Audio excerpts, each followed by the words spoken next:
जय श्री राम। योगेश अनंत कालिका सभी सुनने वालों को प्यार भरा नमस्कार। मित्रों, अगर मेरा कंटेंट आपको अच्छा लगता है तो लाइक शेयर सब्सक्राइब ज़रूर करें। लाइक का बटन दबाना ना भूले, हमें यूट्यूब पर जिंदा रखे। मित्रों, नाना का 19 मार्च 1761 का पुरुषोत्तम महादेव को लिखा एक पत्र है। देखते हैं। नाना लिखता है, कल ही सौ पार्वतीबाई साहेब सिरोंज के लिए निकल गई।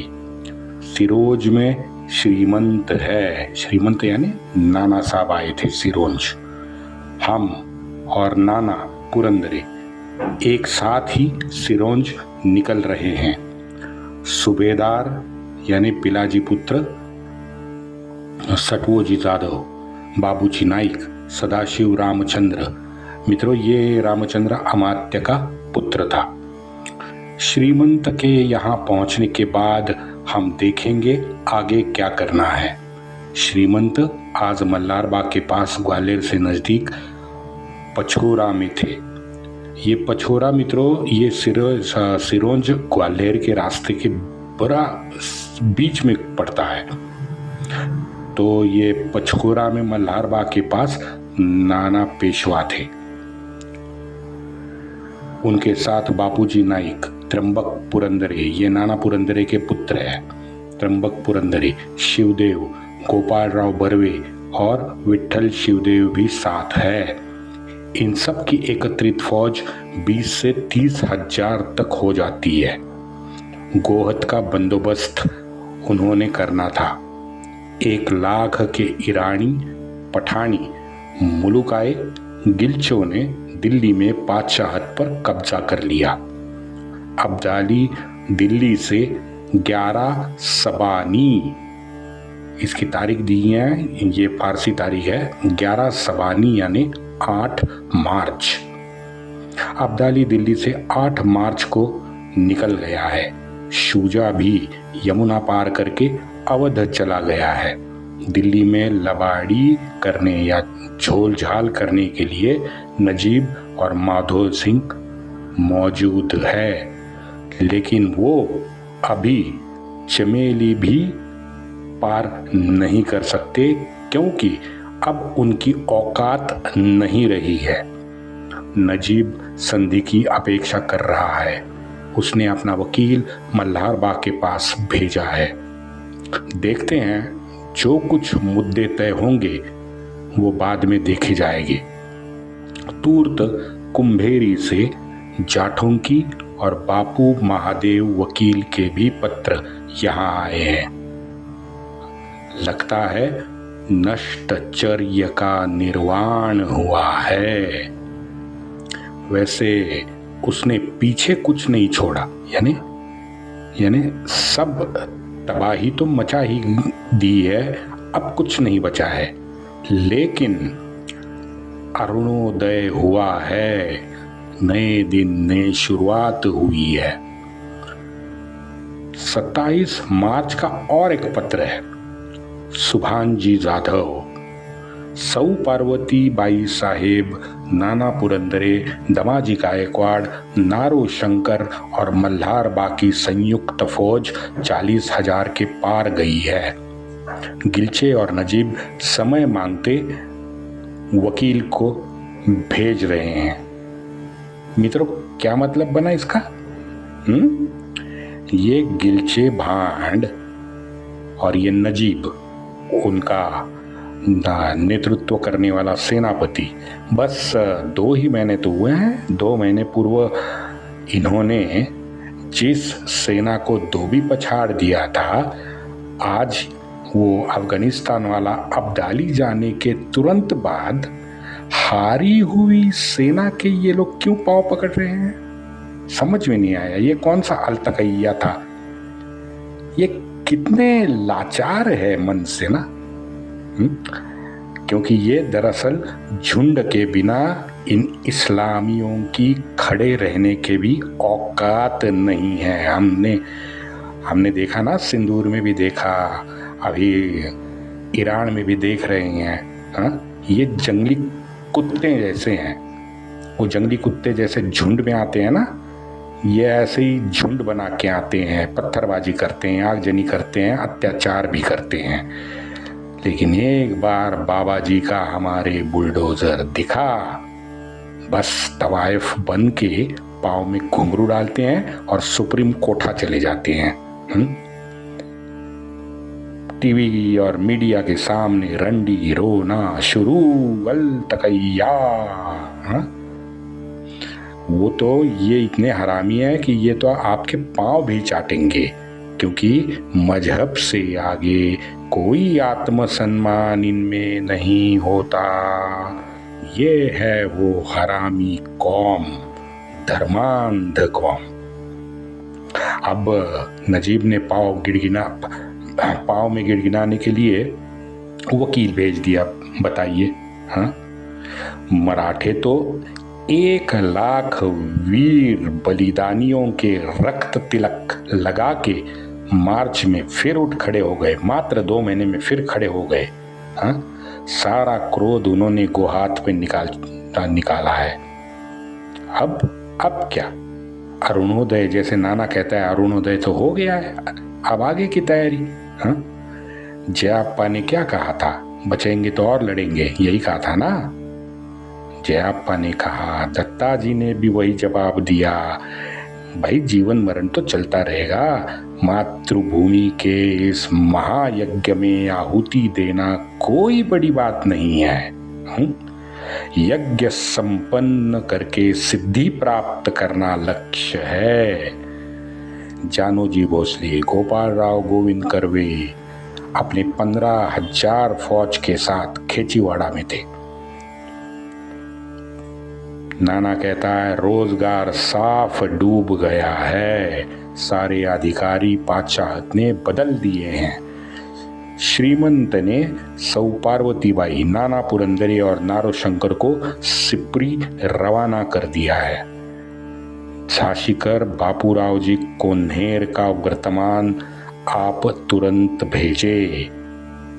उनके भाई यशवंतराव कोन्हेर ने साहस दिखाते धीरता से शेवड़िया चौकी बचाई, ना सिर्फ बचाई, आज भी वहां डट के खड़े हैं।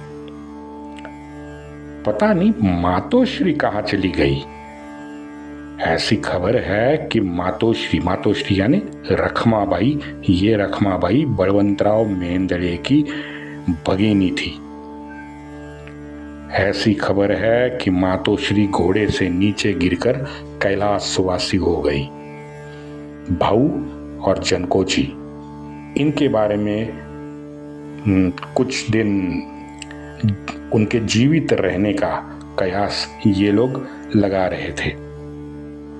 5-10 विविध प्रकार की खबरें इनके पास चली आई थी।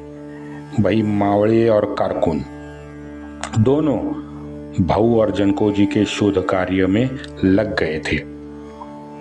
नाना कहता है, आशा है जल्द ही उनका उत्तर आएगा। इब्राहिम खान गारदी युद्ध में गोली लगने से धराशायी हुए।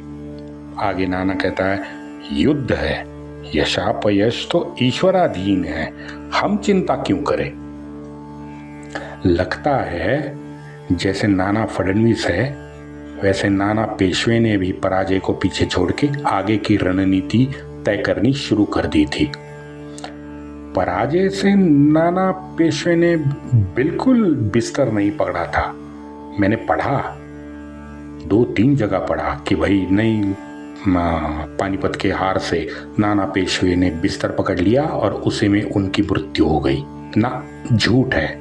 नाना पेशवे सिरोंज था, गोहद जीतने के लिए भेजा, गोहद जीता और अगली नवंबर की रणनीति वो बनाने लगा था। हाँ, अपने भाई और ज्येष्ठ पुत्र को पानीपत में उसने जरूर खोया था। निराश तो जरूर होगा भाई, वो भी मनुष्य है, लेकिन हदबल नाना पेशवे नहीं हुआ था। तो ये अंग्रेजी में गूगल में जो लिखा है वो झूठ लिखा है। सिरोंज में कुछ पुराने यानी युद्ध भूमि युद्ध भूमि से लिखे गए बापूजी वकील और जनको जी के पत्र दरअसल नाना के हाथ सिरोंज में लगे थे, इसलिए कंफ्यूजन और बढ़ गया था। मई के आखिर तक नाना ने जनको जी की खोज जारी रखी। आप देखिए, मई तक, यानी 4 महीने हिंदवी स्वराज्य के इस अनमोल रत्न की खोज 2-3 अलग टुकड़ियां लगातार दिन रात कर रही थी। राजा सूरजमल जी ने जिस ममता से 1 महीना मराठों को कुंभलगढ़ में रखा, ऐसा ही वहां काशी नरेश बलवंत जी ने भी युद्ध पश्चात मराठों को बहुत बढ़िया आदरातिथ्य करके उनका इंतजाम किया है। राजे यानी परामृपकेला,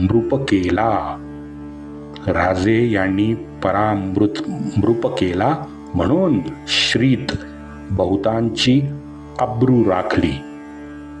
उन्होंने तो ये भी कर दिया कि मैं और बालकृष्ण दीक्षित अलग नहीं है, ये जाहिर कर दिया। बहुत बड़ी बात थी। एक राजा एक पुरोहित के बेटे को सारी जनता के सामने कह रहा है कि भाई हम अलग नहीं हैं, मैं और बालकृष्ण दीक्षित एक ही है। नारायण दीक्षित के पुत्र बालकृष्ण इसके आगे मुख्य पुरोहित बनेंगे। बलवंत राय ने सर्व दक्षिणी लोगों का योग्य आदरातिथ्य किया।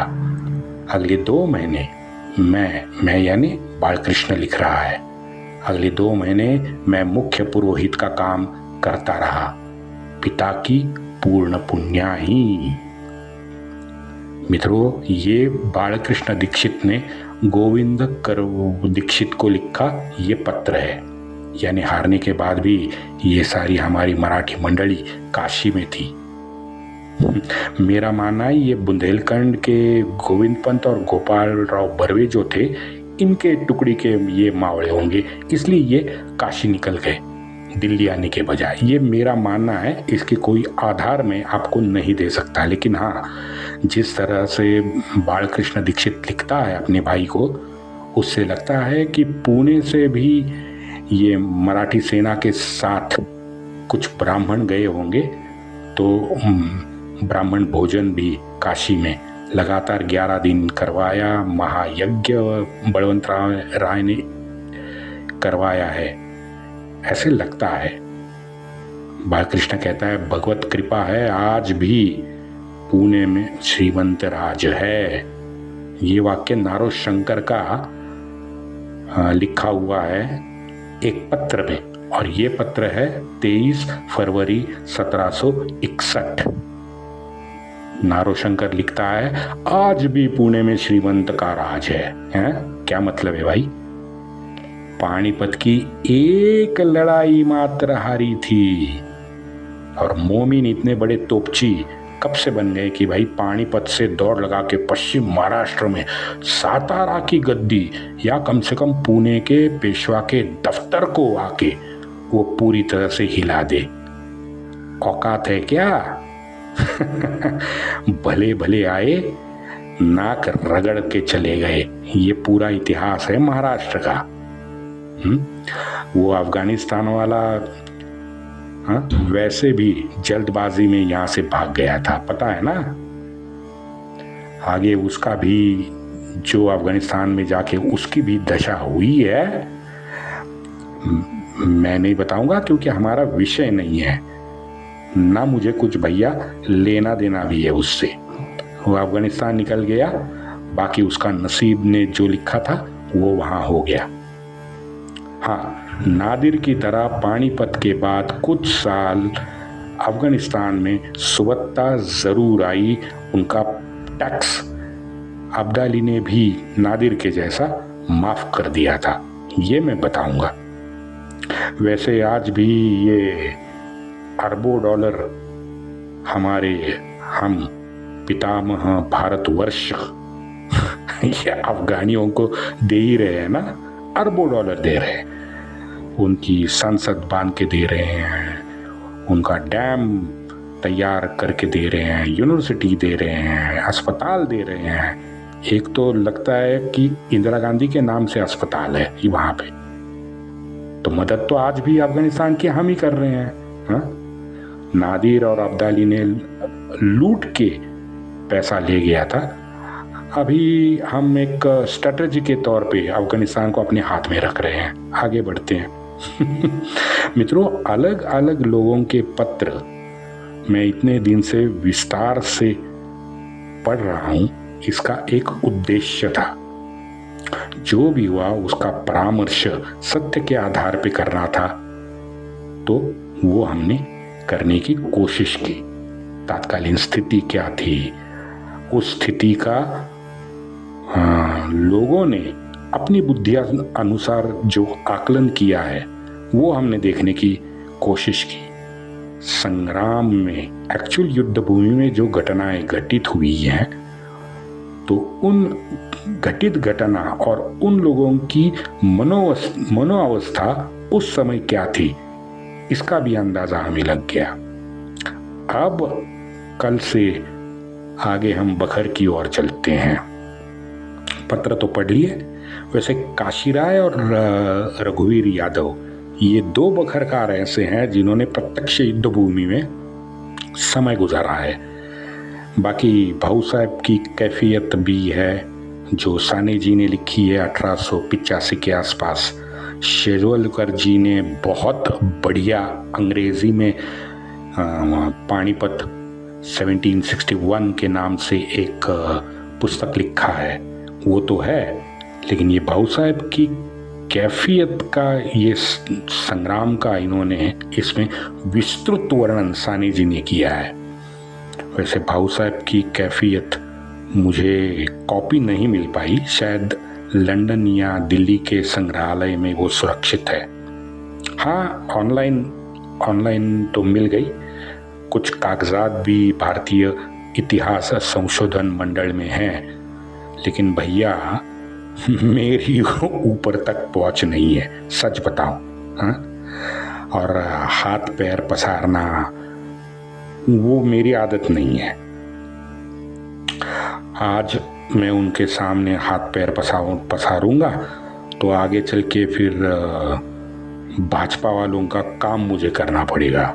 नको रे बाबा, डर गया। वंदे मातरम।